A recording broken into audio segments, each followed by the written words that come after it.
Hello everyone, this is Anchal Mehta. Today we are going to continue our electricity chapter. So today we are going to learn the topics electric potential and potential difference. Electric potential क्या होता है and potential difference क्या होता है. So let's start.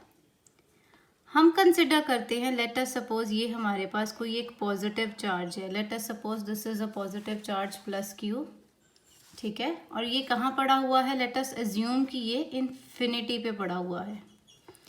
Infinity पे कोई भी charge होगा it is always plus Q charge. ठीक है, आपको इसकी डेप्थ पे जाने की ज़रूरत नहीं है because in your 11th and 12th you will be studying about this. अभी तक बस इतना ही जानिए कि जो इन्फिनिटी पे चार्ज पड़ा होता है that is a positive charge. And let us assume कि मैंने ये कोई ए पॉइंट है जहाँ पे इस चार्ज को लेके आना है. तो जाहिर सी बात है ये चार्ज को ए पॉइंट तक लाने में क्या होगा, मुझे थोड़ी सी हिम्मत करनी पड़ेगी, थोड़ा काम करना पड़ेगा. So what is that? That is work done. थोड़ी मेहनत, थोड़ा वर्क करना पड़ेगा ये पॉजिटिव चार्ज को ए पॉइंट तक लाने के लिए. हमने अभी क्या पढ़ा है कि इन्फिनिटी पे कौन सा चार्ज है? That is a positive charge. ये पॉजिटिव क्यों है? Due to some electric field, magnetic field वगैरह, वो सब आप 12th स्टैंडर्ड में पढ़ेंगे. अभी आपका टॉपिक नहीं है. अभी आप सिर्फ यही याद रखेंगे कि इन्फिनिटी पे जो भी चार्ज होता है that is a positive charge. And also it is at low potential. उसका जो पोटेंशियल होगा that is very low.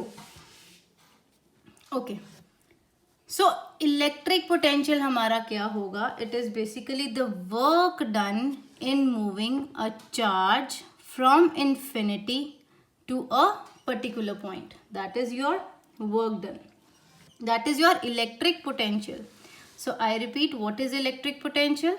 It is the total work done in moving a charged particle from infinity to a point. अब electric potential को हम और क्या बोलते हैं बेटा? वोल्टेज बोलते हैं, which is denoted by V. ठीक है, तो वो क्या हो गया? अब इसकी फॉर्मूला हम कैसे डिराइव करेंगे? Electric potential that is V is equals to work done in moving a particular charge. ठीक है, और अगर हमने इसके यूनिट्स डिराइव करने हैं तो वो क्या आ जाएंगे? V is equals to work done हम जूल्स में कैलकुलेट करते हैं upon coulomb. So V is equals to joule per coulomb which is equals to volts. अब वोल्ट्स वैसे कोई यूनिट्स नहीं है, ये एक जो साइंटिस्ट जिन्होंने इलेक्ट्रिक पोटेंशियल डिस्कवर किया था उन्हीं के नेम पे बेस्ड है. सो ये था हमारा इलेक्ट्रिक पोटेंशियल. अब हम बात करते हैं पोटेंशियल डिफरेंस की, कि पोटेंशियल डिफरेंस क्या होता है. अब यही वाली सेम एग्जांपल लेते हैं कि हमारा ये जो चार्ज था वो हम इस पॉइंट पे ले आए.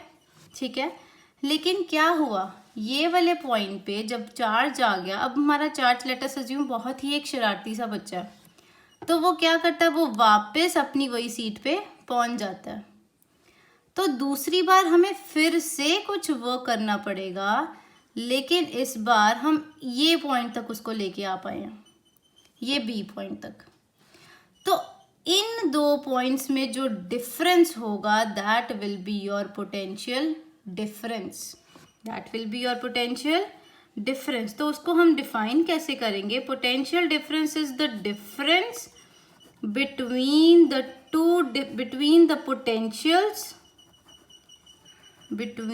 the potentials at two different points. So अगर हम बात करें पोटेंशियल एट पॉइंट A, वो क्या आएगा? VA is equals to work done at A point upon Q. Because charge जो हमारा पार्टिकल है वो तो वही है ना दोनों केसेस में. और VB क्या आ जाएगा? WB upon Q. So what is the potential difference? V is equals to VA minus VB. So this is basically your potential difference. So the main potential which is required to bring a charge from B to A is known as potential difference. I hope it is clear till here, the difference between potential and potential difference. तो electric potential को हम ये जो electric potential difference है इसको हम define कैसे करेंगे? The electric potential difference between 2 points is said to be 1 volt. कब 1 वोल्ट बोलेंगे? जब 1 joule of work is done in moving a charge of 1 coulomb from 1 point to the another point. I repeat, the electric potential difference between 2 points is said to be 1 volt if 1 joule of work is done in moving 1 coulomb charge from one point to another point. Okay? इसके बाद बेटा हम देखते हैं हमारा जो ये direction होती है करंट के फ्लो की. The direction of flow of current. Let us discuss this. Let us assume मेरे पास ये कोई सर्किट है, यहाँ बल्ब लगा हुआ है, ये मेरी की है, ये बैटरी है. This is positive and this is negative. तो जब इलेक्ट्रॉन्स डिस्कवर नहीं हुए थे तब क्या एज्यूम किया गया था कि करंट जो है it always moves, it always flows from positive to negative. ठीक है, लेकिन जब इलेक्ट्रॉन्स की डिस्कवरी हो गई तब पता लगा कि जो चार्जेस होते हैं वो फ्री इलेक्ट्रॉन्स के साथ अपना पाथ बना लेते हैं. जैसे हमने लास्ट वीडियो में डिस्कस किया था, how conductors conduct electricity. So that is due to free electrons. ठीक है, तो जब इलेक्ट्रॉन्स की डिस्कवरी हो गई फिर पता लगा कि करंट जो है वो तो नेगेटिव से पॉजिटिव को जाता है बिकॉज इलेक्ट्रॉन्स, फ्री इलेक्ट्रॉन्स की वजह से. फिर आफ्टर दैट फिर कई बुक्स में पढ़ा गया कि पॉजिटिव टू नेगेटिव है, कईयों में नेगेटिव टू पॉजिटिव था. तो इस वजह से ये जो पॉजिटिव टू नेगेटिव है इसको नाम दे दिया गया था conventional current. Conventional current and negative to positive is your electron current. Okay? अगर आपको एग्जाम में आए करंट की डायरेक्शन तो आप पॉजिटिव टू नेगेटिव ही बोलोगे. मूविंग फर्दर, अब हम इस चैप्टर का सबसे इम्पॉर्टेंट टॉपिक करने लगे हैं, that is Ohm's law. So Ohm's law एक जॉर्ज साइमन ओम थे जिन्होंने ओम्स लॉ दिया था. हम ओम्स लॉ पहले एक लेमन लैंग्वेज में एक एक्सपेरिमेंट से देखते हैं. आपने अक्सर देखा होगा कि जो एयर होती है that always flows from a region of higher pressure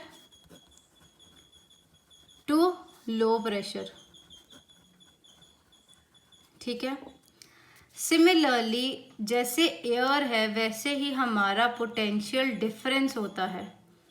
ये हाई जब होता है तब स्पीड जो होता है करंट की वो बहुत हाई होती है, और अगर स्पीड लो है, अगर पोटेंशियल डिफरेंस लो है तो स्पीड भी क्या हो जाती है, कम हो जाती है. फॉर एग्जाम्पल ये देखिए,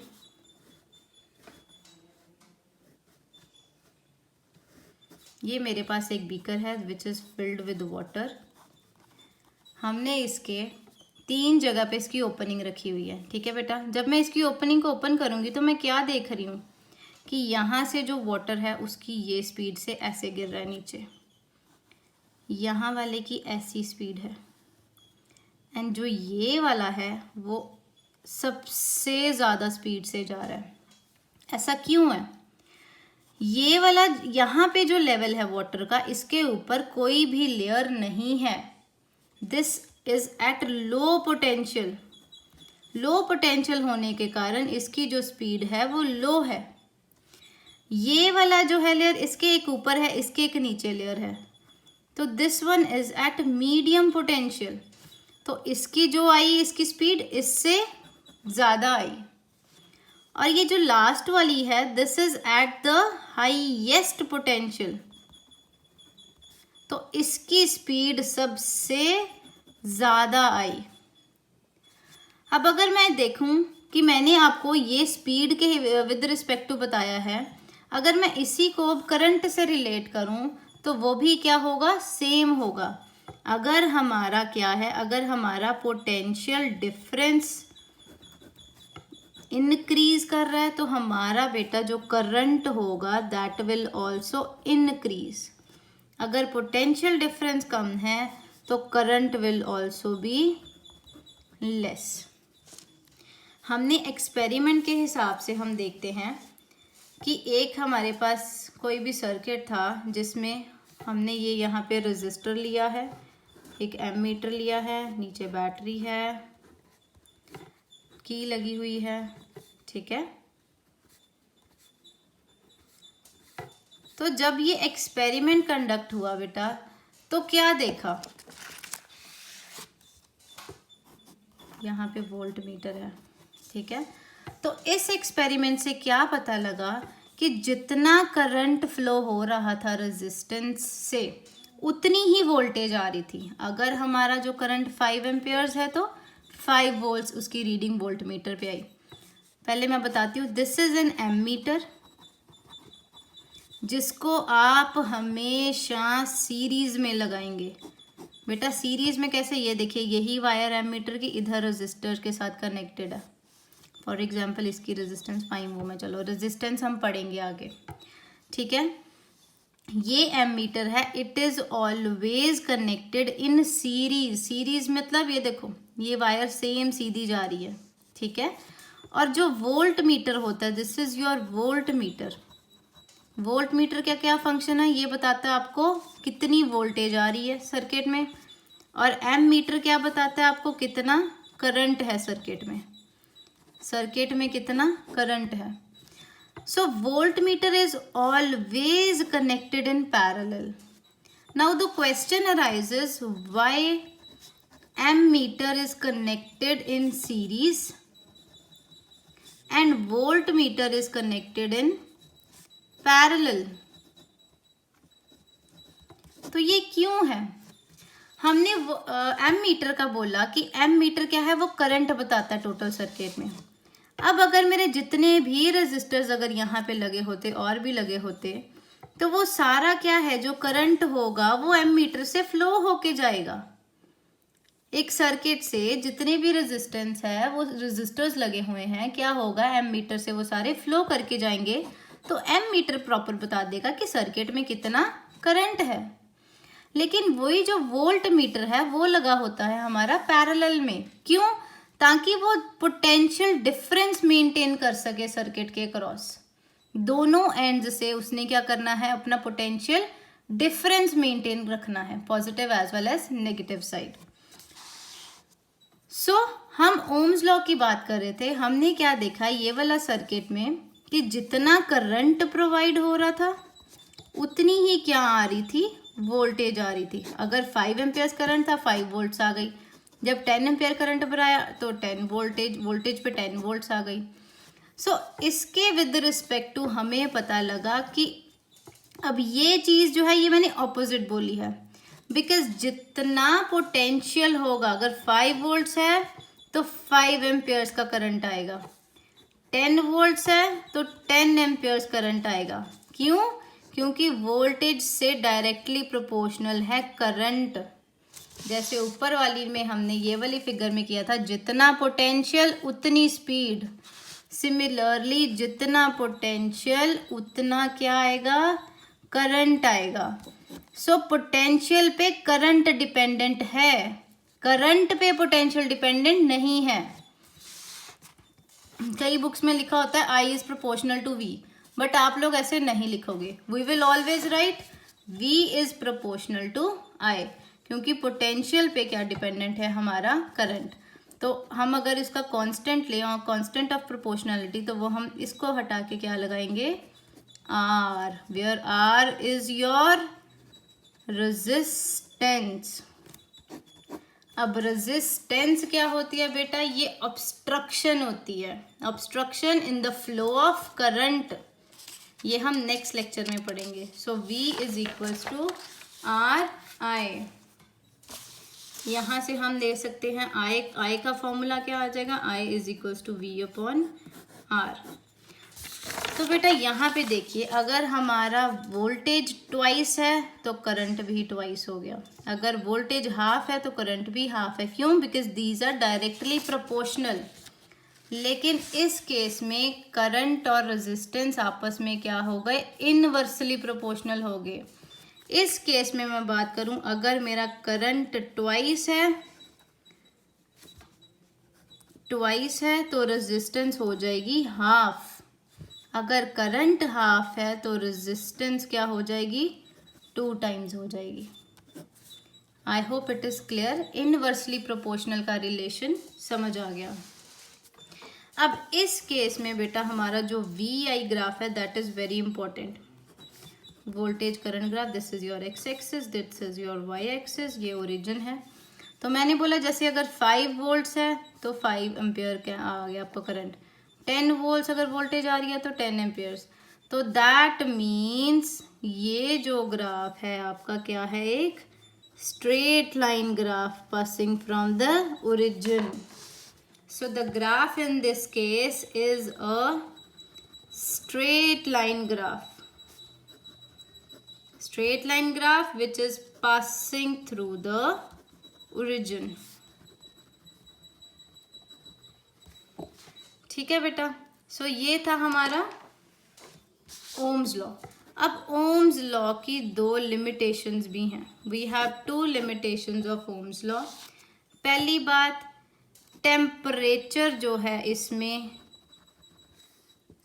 कांस्टेंट रहना चाहिए लेकिन रहता नहीं है। Temperature and physical state, temperature and physical state of a material has to remain constant, लेकिन वो कांस्टेंट नहीं रहती। फॉर एग्जाम्पल अगर हम देखें हमारे मोबाइल फोन्स,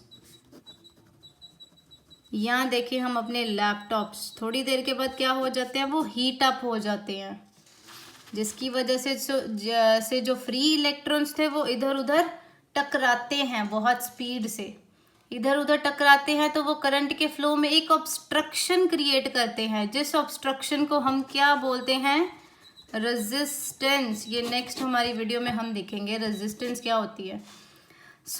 पहली लिमिटेशन हमारी ओम्स लॉ की क्या है कि टेम्परेचर और फिजिकल स्टेट मटेरियल की कांस्टेंट रहनी चाहिए, लेकिन इस केस में क्या होता है कि टेम्परेचर कांस्टेंट नहीं रहता। सेकेंड पॉइंट इज कि जो ओम्स लॉ है that is not a universal law. Universal law means कि ऐसा नहीं है कि ये बिल्कुल ही यूनिवर्सल ट्रुथ है। फॉर एग्जाम्पल जैसे मैं बोलूँ the planets revolve around the sun, this is a universal truth. ठीक है, जैसे कोई भी आप बोल दो अर्थ इज रोटेटिंग, ये सारी यूनिवर्सल ट्रुथ्स हैं। तो ओम्स लॉ जो है वो यूनिवर्सल लॉ नहीं है। क्यों नहीं है? बिकॉज जो उन्होंने बोला अगर पोटेंशियल डिफरेंस बढ़ रहा है तो करंट भी बढ़ेगा। लेकिन अभी हमने क्या बोला कि अगर टेम्परेचर बढ़ गया उसका पहले जितना था उसके बाद हीट अप हो गया तो क्या आएगा, करंट उस केस में कम हो जाएगा, क्योंकि ऑब्स्ट्रक्शन क्रिएट होगी उसमें। ऑब्स्ट्रक्शन कौन क्रिएट कर रहा है? रेजिस्टेंस। जब तक हम रेजिस्टेंस का टॉपिक नहीं पढ़ेंगे हमें समझ नहीं आएगा अच्छे से। यहाँ तक Ohm's law, I hope it is clear. In case you have any doubts, do let me know. Thank you.